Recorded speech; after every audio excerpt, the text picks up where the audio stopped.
Good morning, everyone, and welcome to the Daily Plan. And as you can see, we're down, I don't know, what is it, roughly 1%-ish? Yeah, give or take. Um, I woke up to WTF moment, like, what happened?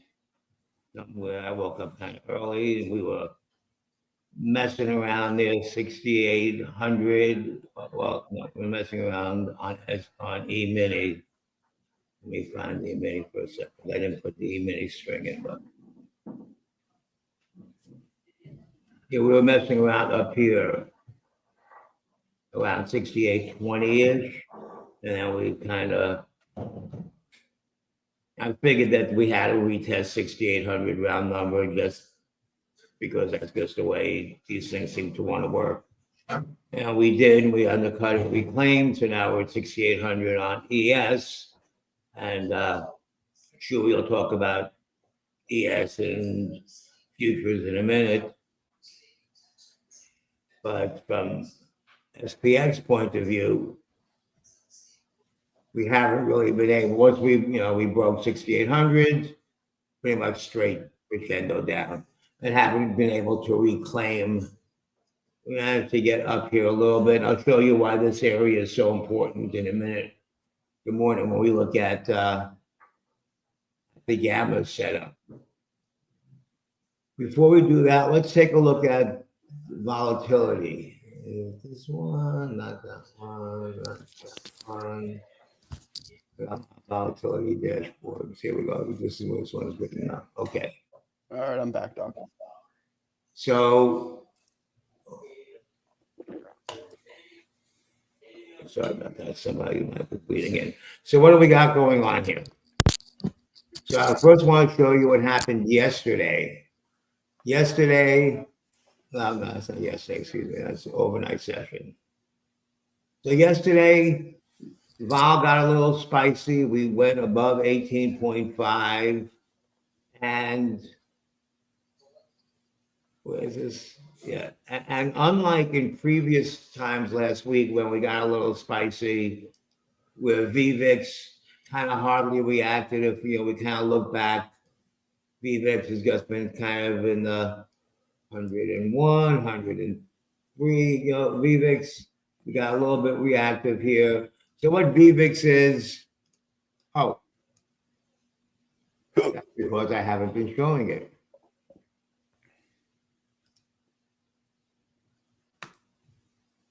Take two. Thank you for pointing it out. I guess we'll start here and I'll double back to SPX chart. So what I was pointing out was that, you're welcome, thank you for the heads up. So I was pointing out how VIX got a little spicy yesterday. It went up over 18. It kind of popped a little bit over 18 on Friday. Before that, it's kind of been staying somewhat, more contained in the 16, 17 range. I'll show you a little later why that's important from a gamma point of view too. But right now,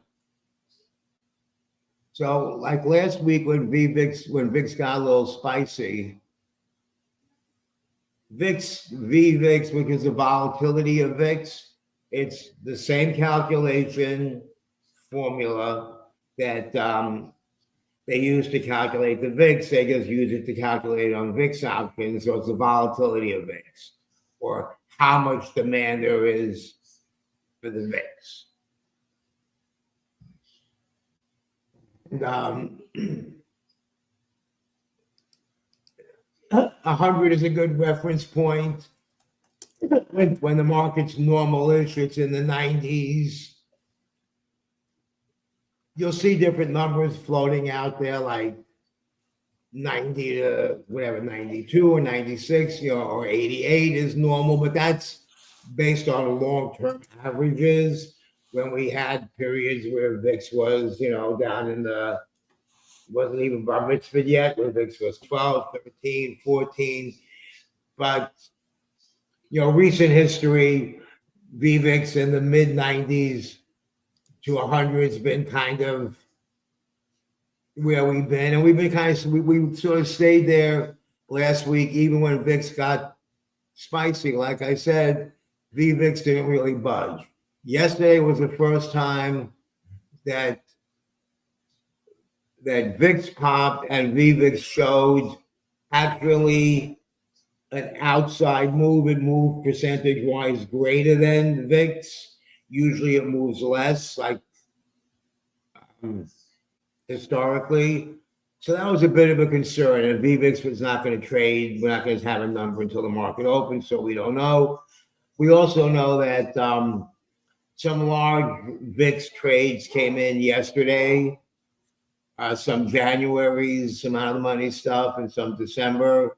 And so that contributed to that. And it was longer term, not shorter term. The 9-day VIX also spiked. Hold on, let me get this in proportion. The 9-day VIX also spiked. So it was kind of across the board protection buying. So anyway, so that's what happened to vol space. Now, why we want to look at that, that's going to spill over, obviously, into the option prices, and market makers are going to have to hedge that. The flip side of that is when volatility is expensive and it fails to realize if we don't go down that much, then it ends up being fuel to the upside. So it can be fuel to the downside if things get a little, if we kind of keep going down, it can be fuel to the upside as well.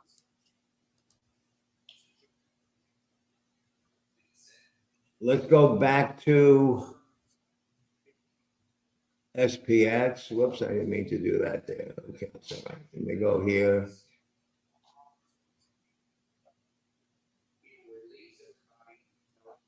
Okay, so as I was saying, without showing the chart,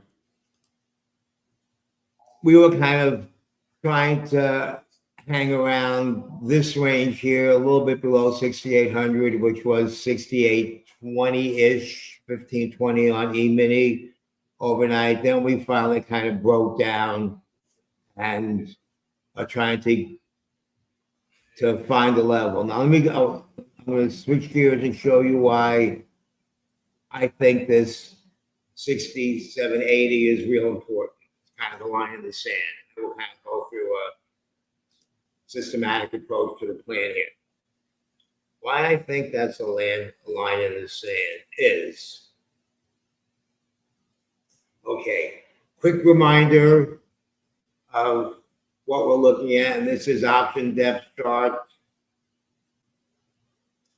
And this is market maker position numbers. Position number, how many contracts?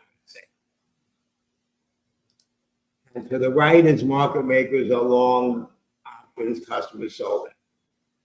Why that matters to us as traders is that as we approach one of these levels that are to the right or below, market makers sell, neutralizing their delta, approaching from below.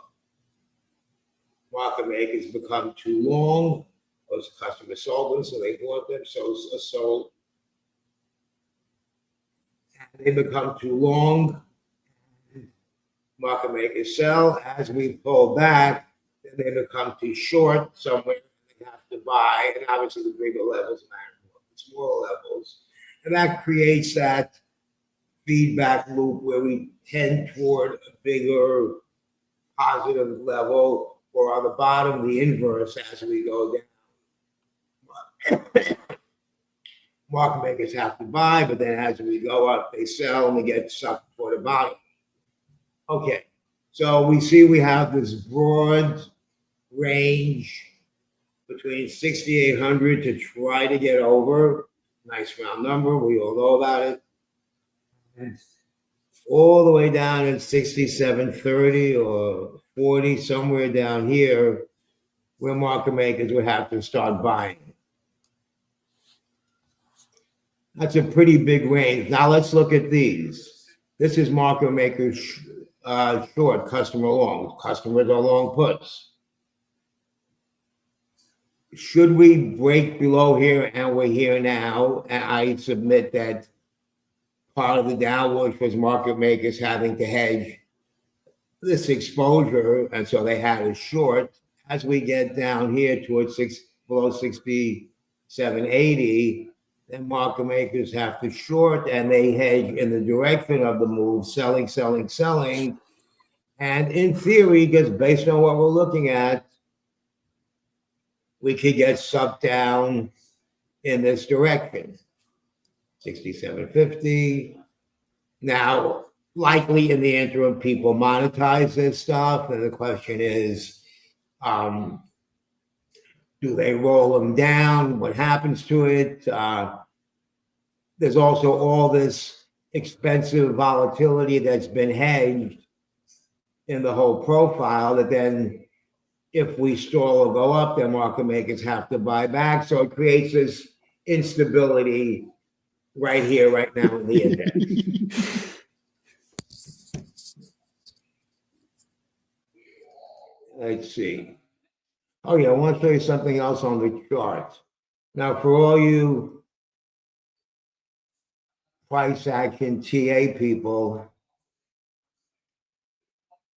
that have been screaming about gap fill, we need to fill the gap, right? Everyone's talking about gap fill.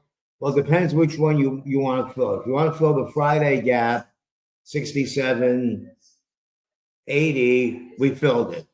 Box check. If you want to fill the 67.50 gap from the Thursday before, well, we didn't fill it yet, so maybe your wish will be granted. And well, wait, did we fill it? It looks like we might have filled it on a tiny little tick here. Looks like we might be able to check that box depending on how much of a microscope you take out. And so, yeah, so there's that. So people can pontificate about that if they want. And that does kind of tighten things up a little bit. And so the event for today is, I'm going to say, kind of simple in a way. If we can get out of the orbit of these puts here, these short puts, if we can stay up here and give these puts time to decay, then you get what's the classic dealer profile where the out of the money long customer long dealer short puts start to decay, market makers get to buy back, pushing us up, and they sell as we get to 6,800, pushing us down, and you get kind of a grind toward here, if in the best of all possible worlds, and then maybe through it. On the other hand, should we start going down, then market makers start selling in the direction of the move. This will be pretty far out of the money, so there won't be a lot of selling to neutralize that. And then you just have to see where it slows, and that 67.50 is a nice round number that people might be targeting. In theory, 67.30. There's positive gamma here. Now here at 67.15, we have 4,000 contracts. So it's unlikely that we break that. Why am I talking about breaking that? Because, as many of you know, I like to sell iron condors and volatility. So below 6,700, let's just look for fun, 67.90. 80 cents, that's a lot of money for that. Even if you want to sell a 10 wide, 50 cents. That's pretty good juice if you ask me. That's such good juice, I'm putting it in right here, right now. If I can get it, I'll take it.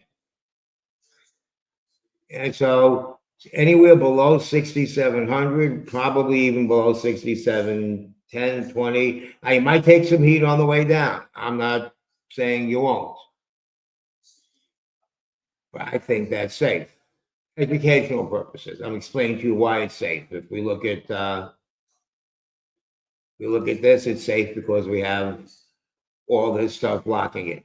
Now we also have to watch VIX. If VIX goes above 20 and stays there, even 19, that could be a whole nother problem that could exacerbate the move. On top, I'm not ready to sell something yet in case we turn around, but I would want to sell. Where would I be looking to sell? I'd be looking to sell somewhere up here, 68.75, 68.65, somewhere up here, somewhere yesterday's high. Hopefully on a bounce and fail. Yep, higher drop. Let's you sell puts real far away. Oh, you did a 1 DTE. What was your short strike?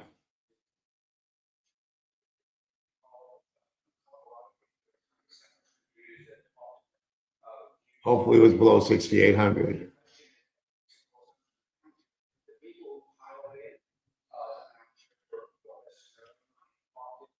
So the easy trade would be, should we start seeing weakness traveling down in this direction? Oh, 67.95, 6,800. You might squeak your way out of that one. You might squeak your way out of that one. If we get over 6,800, then the decay from here, the 6,800 over 6,800, we got 6,810. So this area, then there's a path up towards 20, 35. Kind of be a little hard to get up there. And then we could end up closing flat on the day, 68.45. Why not? That's not the prediction, but now let's take a quick look at. That doesn't look right to me. Is that today? Yeah, it's today. Now, this heat map is not looking as ugly as the 0 DTE is looking. So I'm just going to assume, and we'll confirm it together in a minute, that there's all these sold, there's market maker long throughout the chain. So the weakness is here in today. See the red? With red, no bueno. The weakness is here today, but tomorrow, Friday, there's enough sold options to kind of cushion the downside. Now this and the other thing don't jive. I'll have to check out, make sure that that's right, because the other one had market maker long over here, and this has market maker short. So something is a little screwy.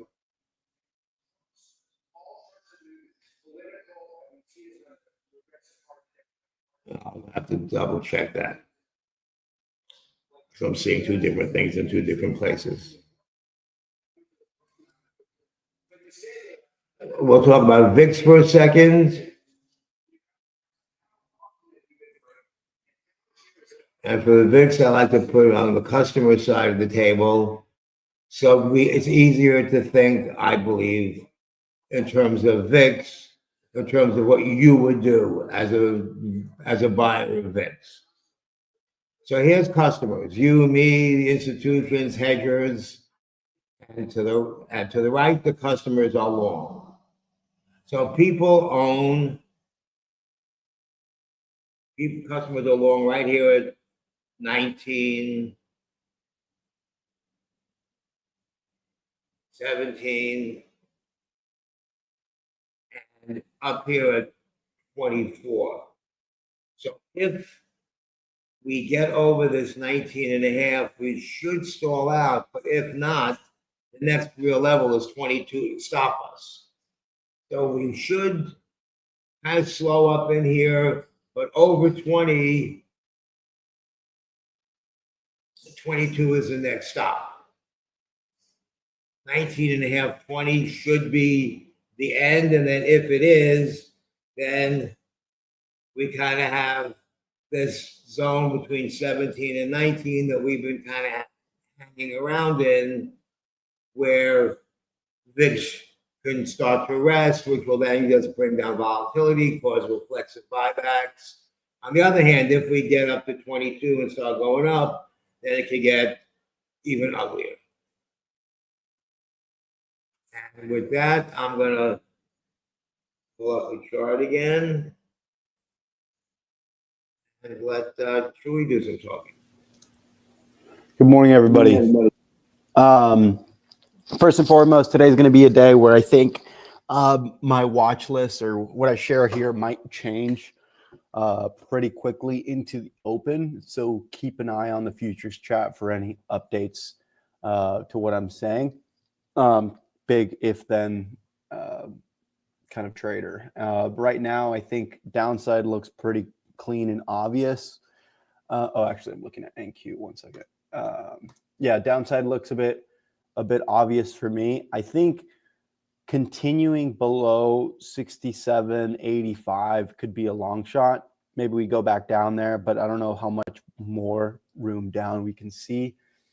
In my opinion, basically we test the overnight low. Yeah, ish. Even a little bit smaller, sure, a point or two at most, but I'm not too bearish beyond that. I'm more interested to see if price can break above 68.20. Then I think we should be able to see 68.40 relatively easily. And then from there, I'd be looking at 68.68. Yeah, 68.68 as kind of a target for that. It all depends on if we break over that 68.20. Should we continue down from here, then that kind of bullish resistance turn support for me would be lower. It'll be closer to 68.10. It just depends on what we do at open, and that kind of sets the tone for the rest of the day for me. Now, just so people, if you use the SPX, can translate in your mind, 68.20 is 67.90, almost 6,800. And so from the gamma side of the table, let me switch back to over here. Getting through 6,800 is going to be a key. Mm-hmm. And so that would be, 68.30 on your point, well, 67.90, close enough. And so there should be a fight around the round number. There always is. Now, something else to keep in mind, though, over here at 6,800, what do we have?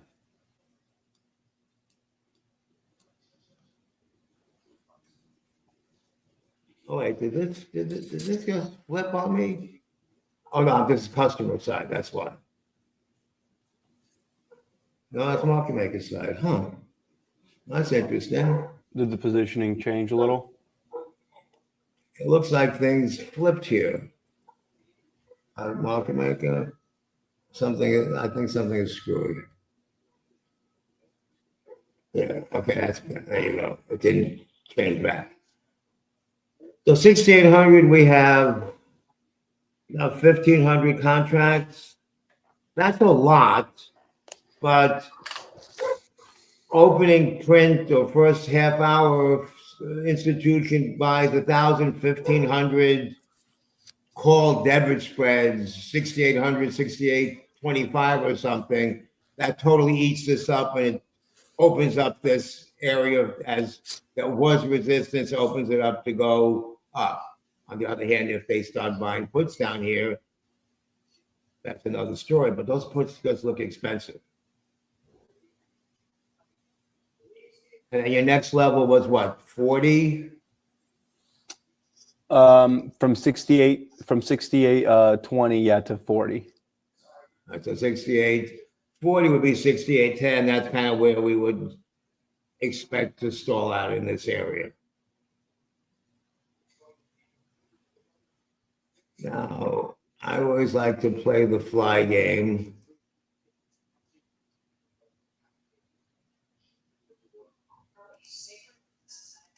Start off with put flies.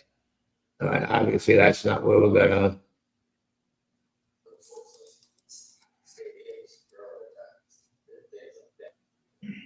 So we know we have that path down towards if 80 breaks, then things can get ugly.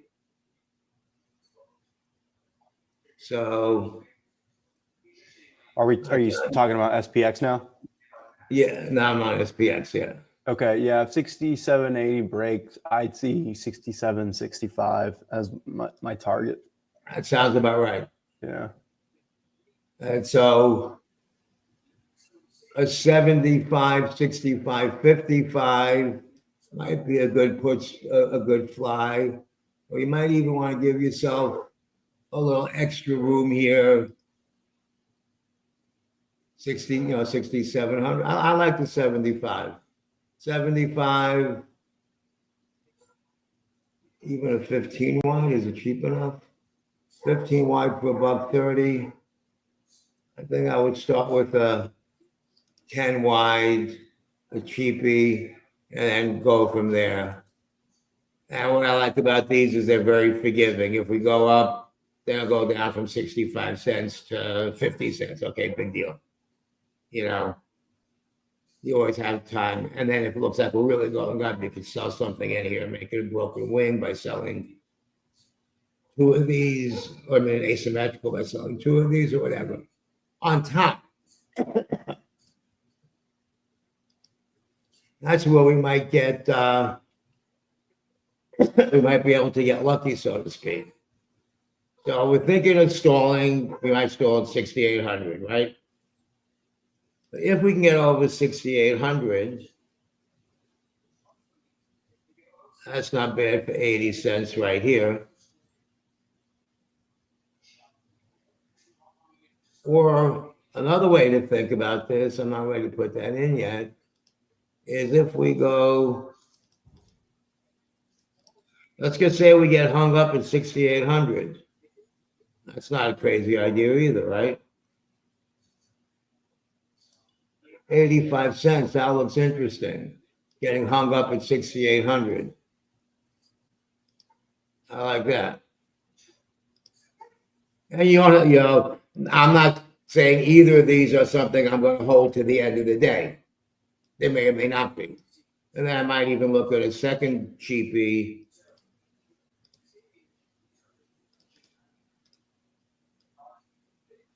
Up here somewhere. I might look at a second call fly or put fly, whatever. I'm not going to do it, put it in now. A second one right up here like that for 60 cents if we can keep going up. Something to play with. And the scalps are, I think the levels are kind of clear. I think 67.80 to 6,800. Couple points difference on the ES based on however the levels work out there. And I think we've read 6,800 and go up. That's kind of what it looks like is going to be happening right now. Questions, comments? Yeah, I agree with that pretty strongly. I just a bit, just for me, bias on a swivel today, at least at open. I think we could also have some good moves down. I am bullish, but that doesn't mean I'm executing that bias until we see that entry. So I think that's kind of the best way forward. And we could easily have one of these, and we've seen it many times.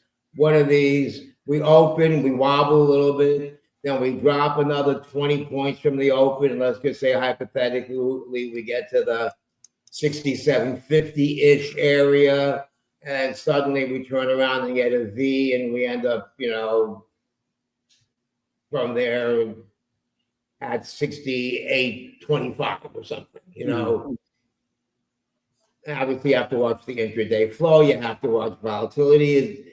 Today's going to be one of those days where if VIX goes down, watching VIX or watching, I like to watch the VIX 9-day, or whatever you, actually, I watch them all. But whatever you like to watch, you can keep it simple and just watch VIX. That's going to tell you the story too.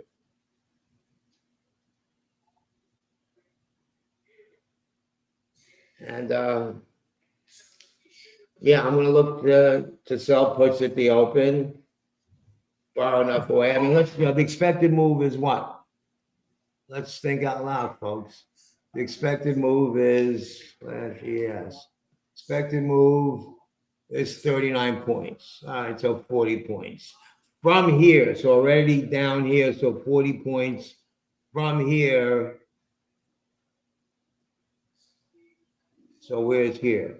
Here is 67.80, we'll call it. 40 points from here puts us kind of near the 20-day moving average, kind of near the bottom of the expected move, the exaggerated expected move, near where we have that floor, near where we have the round number. I don't think we're doing all that. I just don't think we're doing all that. Could I be wrong? Sure. Am I willing to put my money where my mouth is? Yeah. I lost money before? Yeah. So yeah, I'm just saying. That's the way I'm looking at it. All right, 901. I think we pretty much covered everything. And I'm not a big headline watcher, but from what I can tell, the headlines were, forget who, Brussels or Switzerland or somebody, some banker said that private equity is at risk of private credit. And you remember we had a kerfluffle about that a week or two ago, and then everybody came on and said, no, we're good. And like some of the bank earnings came out around there, and they said, no, everything's cool. And they forgot about it, but now they remember it again.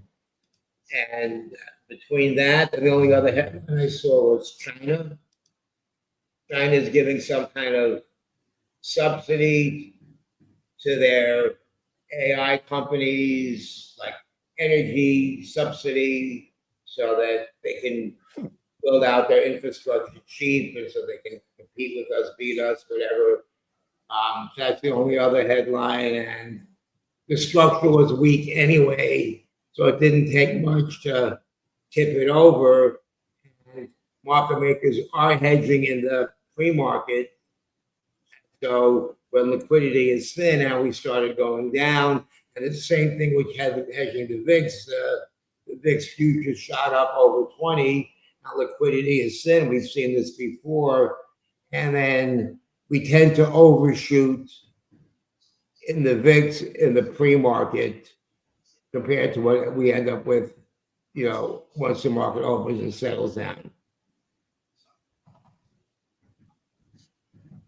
All right, trade safe, and keep an eye on my updates in the chat, everybody.